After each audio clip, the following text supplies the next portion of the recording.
Please don't switch it up. Weezy got the cup. Alright, what is going on, guys? It's KBeaZy. You know what I'm saying? Your boy's back with a new haircut, looking pretty clean, you feel me? So yeah, recently we hit 25,000 subscribers, so shout out to y'all. I love each and every one of you. So yeah, I was supposed to release this Q&A last week, but I got a little lazy. I've been doing a lot of stuff. I already have 26,000 subscribers, so thank you for that. But hopefully y'all aren't too mad. I still got the video out, so yeah. So yeah, I had you guys ask me questions on Twitter and in my YouTube comments. So yeah, if you ever want to ask me questions or just talk to me in general, follow my Instagram, my Twitter, my Snapchat at KBeaZy, so you guys can stay up to date with me. I'm about to hit 7,000 followers on Instagram. I'm at like 6,900, so if I get to 7,000, I'm gonna do a live beat critique stream where I listen to you guys' beats, tell you what I would change, tell you what you could improve, or what I would do at least.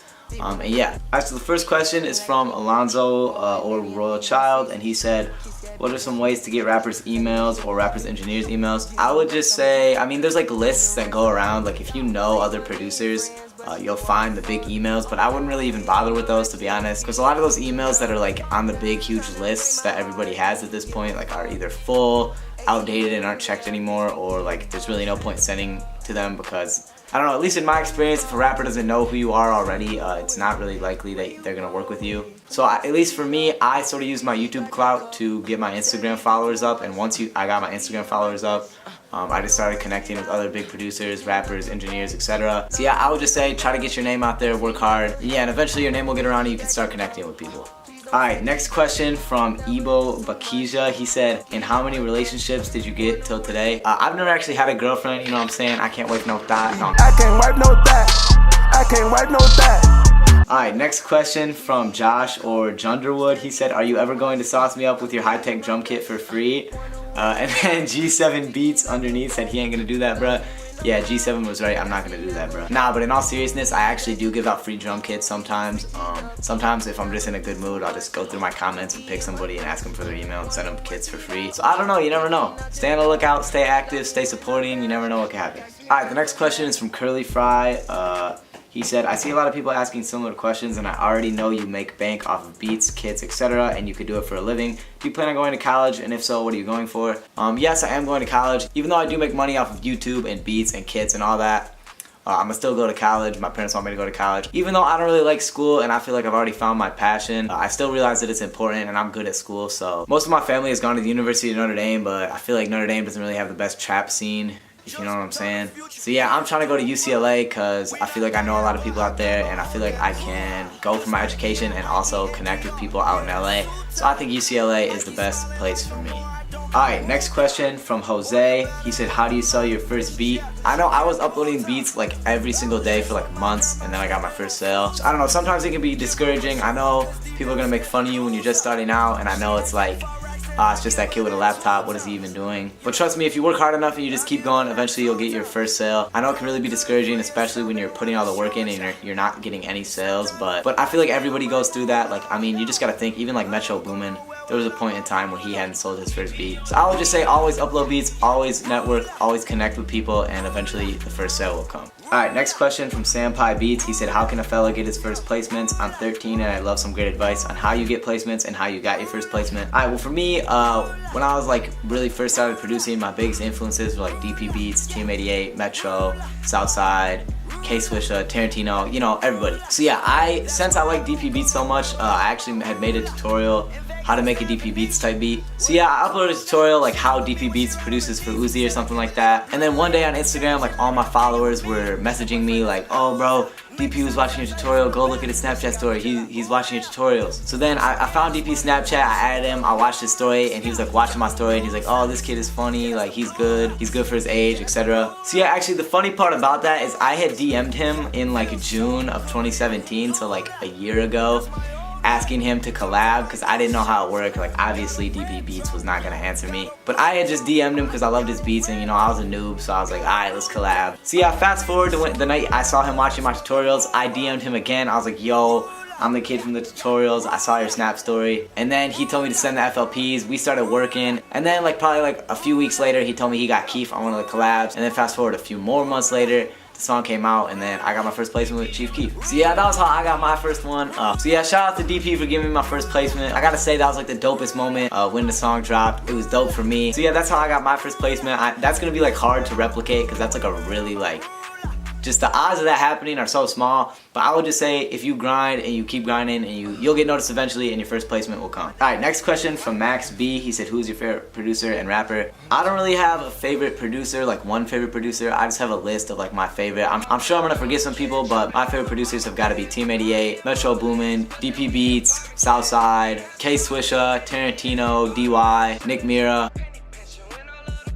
I'm sure I'm forgetting somebody, but those are just a few of my favorite producers. And my favorite rapper is Future. I know like every word to every Future song ever. And actually, the reason I started making beats is because I really liked the album Evil by Future, and I sort of like wanted to start making beats, and my friend was like, I know how to make beats, sorta, I can show you. So yeah, then I just started doing it, messing around. Over time, I learned how to make beats. Alright, the next question from Proud by Max is, how do you submit beats for placements without getting your beats stolen? And do you got any baddies you're trying to put me on? Alright, so for your first question, every time I send beats for placements, I put all my contact info and a little disclaimer that says, you may not use my beats without permission, and then it says all my social media @, my number, and my email, and then every single beat has my name in it, so if they download it, they can remember who actually produced it. If you're working with like verified artists and you're sending them beats, the odds that they're just gonna steal your beats and rip you off is not very high anyway. So yeah, I wouldn't be too worried. If you take those precautions and you're working with big artists, you're gonna be fine. Alright, for your second question, do I have any baddies I can put you on? I could put you on some fire girls from my area, but I'm not going to because I don't want to give them clout, so I'm good. So yeah, I'm sorry, you're just gonna have to keep looking for yourself. I can't wipe no that. I can't wipe no that.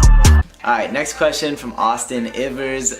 Is Supreme sweater bees better than Nike hoodie bees? I don't know, that's a good question. If you're new around here, you probably don't know, but like I used to wear Nike hoodies in like every single video. But yeah, once I got the cloud up, got my bread up, you know what I'm saying, I had to get the Supreme, had to get the drip. But I'm gonna keep it real, I'm gonna have to go with Supreme sweater bees because I feel like my melodies have gotten a lot better, and I've just gotten better in general as a producer over time. Alright, next question from Georgie Beats. Is it worth it to send beats for free to upcoming artists in exchange for clout? Will you actually get good exposure or further opportunities? If you're already making bread off your beats anyway, or off your YouTube, your kits, whatever it is, if you're already making money, I just think of it like one beat doesn't really matter. Like I can just give a beat for free to some people. If you really find an artist that you think is dope and has potential and you want to work with, I think it's definitely absolutely worth it to give them free beats because you can build and grow together. Alright, the next question is from Lean Chapo. He said, if you went deaf, would you still produce? That's a good question. I was thinking about this. I feel like if I went deaf, I could still definitely produce. I might like, it might not be as good, like I obviously would not be as good as I am, but I just know enough now to the point where I think like if I could see the screen, I could sort of imagine how it would sound. But yeah, I was just thinking like, do you think it would be harder to make beats if you were blind or deaf? Because if you're blind, you can't even like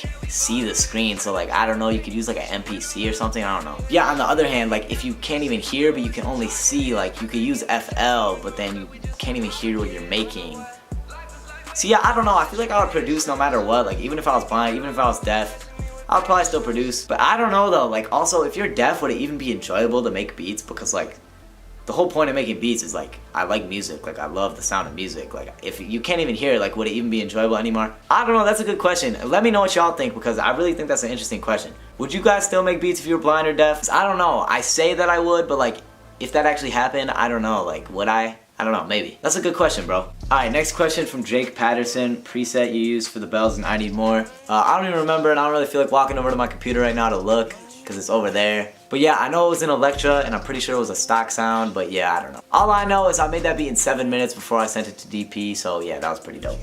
Alright bro, since I'm nice, I actually went into FL and I looked at it. I used keys, I used a Lifeseeker BN for the main like little pluck thing, and then I also used ARP single layer, shaky signs, MF. So yeah, that's I need more. Alright, also I'm not even going to put a screenshot in because like a million people ask me this, how long have I've been making beats. I've actually been making beats for like a little bit over 2 years now. I started making beats in like April of 2016. So yeah, it's been like 2 years, a little bit more. Alright, yeah, that's it for the Q&A. I hope you guys learned a little bit about me. Thank you to everybody who asked questions. Even if you guys didn't make it in the video, I tried to just go through and I just picked some random ones. So I hope you guys liked the questions I picked.